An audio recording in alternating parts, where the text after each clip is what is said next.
The trade relationship between the United States, Canada, and the European Union has long been one of the most important economic alliances in the world. But what happens when these key trade partners clash over tariffs? Is this the beginning of the end for a partnership that has lasted for decades? Let's dive into the story of the contentious tariffs imposed by the Trump administration and explore the fallout from the decision to raise tariffs on steel and aluminum by 25%. This bold move sent shockwaves far beyond the United States, sparking fierce retaliation from countries like Canada and the EU, both of which have been vital trade allies of the US for years. Could this be the beginning of a new economic reality? Or is it just another chapter in a complicated story? The rise of tariffs, a controversial decision. In one of the most contentious decisions of his presidency, the Trump administration raised tariffs on steel and aluminum imports by a staggering 25%.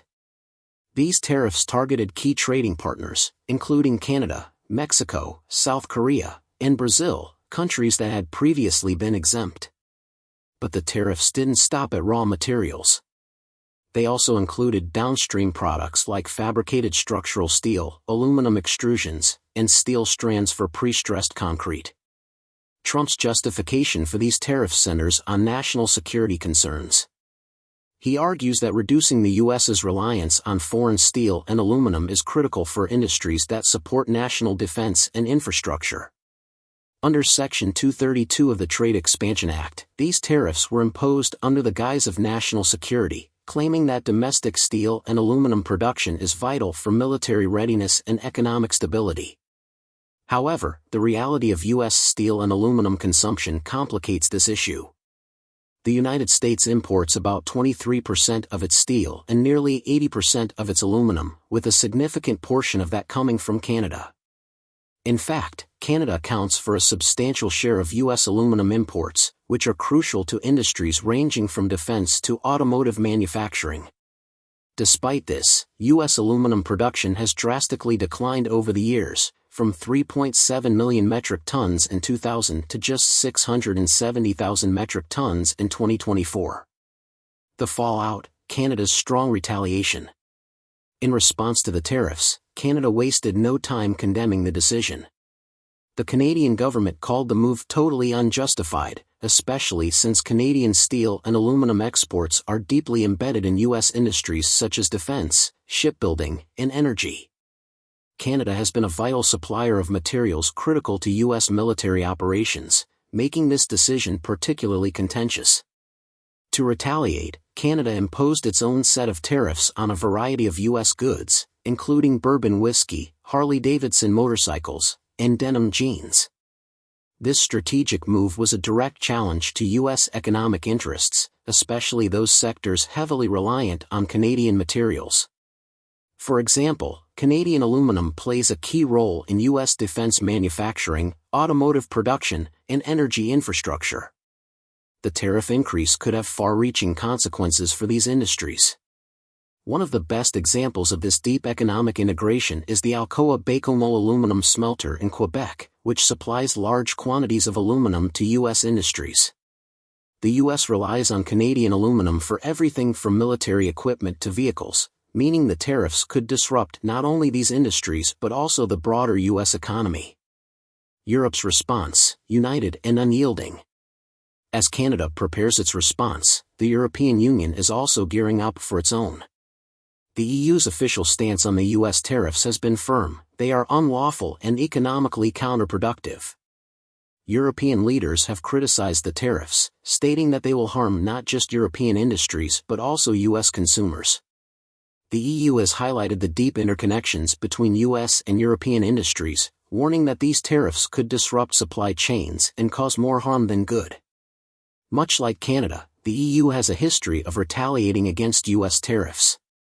Back in 2018, the EU imposed tariffs on U.S. goods such as whiskey, motorcycles, and orange juice. And now, European leaders, including German Chancellor Olaf Scholz and French President Emmanuel Macron, have promised a unified and swift response to any new tariffs. The economic impact of these tariffs could be significant. The U.S. imports over 1 million tons of special steel from Germany each year, and the EU has warned that the tariffs could increase costs for U.S. consumers, potentially leading to inflation and disruptions in the global market. The EU's economic interdependence with the US is undeniable, and tariffs that harm European producers will inevitably affect American businesses that rely on these imports. The bigger picture, global ramifications. These tariffs are not just a regional issue. The global economy today is deeply interconnected, with supply chains spanning continents. Materials and products cross borders at every stage of production. Trump's tariffs could disrupt these intricate networks, affecting industries in Asia, Latin America, and beyond. Regarding the impact on the U.S. economy, it could be significant as well. The EU and other trade partners have warned that these tariffs will likely lead to inflation, especially in sectors that depend on imported steel and aluminum. U.S. consumers could face higher prices for everything from cars to construction materials, while manufacturers could see their costs rise, potentially harming job creation and industrial competitiveness. These tariffs could also lead to global trade realignments, as countries in Asia, Latin America, and other regions might turn to Canada and the EU for materials and trade deals. Experts suggest that such shifts could alter global trade patterns and undermine the US's traditional dominance. The geopolitical play, a high-stakes game. Some analysts believe that Trump's tariff strategy may be part of a larger geopolitical play, using tariffs as leverage in discussions about defense spending and trade concessions. But this approach, if not carefully managed, could backfire, further isolating the U.S. from its key allies and increasing tensions on the global stage. So, will Trump back down? Despite the fierce backlash from Canada, the EU, and other global allies, it seems highly unlikely. On February 10, Trump signed a proclamation regarding steel imports in the Oval Office, solidifying his commitment to the 25% tariffs on steel and aluminum. This move shows his determination to push forward with his policies, regardless of the growing opposition. Trump has always prided himself on being tough and making bold moves to disrupt what he calls unfair trade practices. With this tariff decision, he's not just making a policy change, he's positioning himself as the protector of U.S. industry, even at the expense of long-term international relations. This is a stance that's likely to remain in place as long as he's in power. The future of U.S.-Canada-EU relations. The question remains, will this fierce push lead to the reshaping of global alliances, or will diplomacy eventually find a way to restore the fractured relationships? The consequences of these actions could spill over into other areas of global diplomacy, particularly with rising powers like China and Russia. Looking ahead, the U.S. might find itself increasingly isolated in the global economy as Canada and the EU seek new trade partnerships.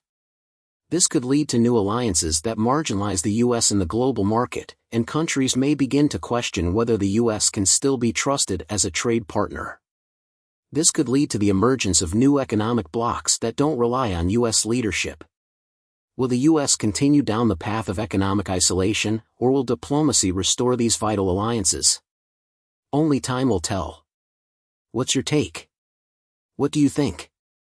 Are these decisions wise or misguided? Will the U.S. alienate its most important trade allies in the long run? Leave your thoughts in the comments below, and don't forget to like, share, and subscribe for more in-depth analysis on global geopolitics, trade, and economic issues.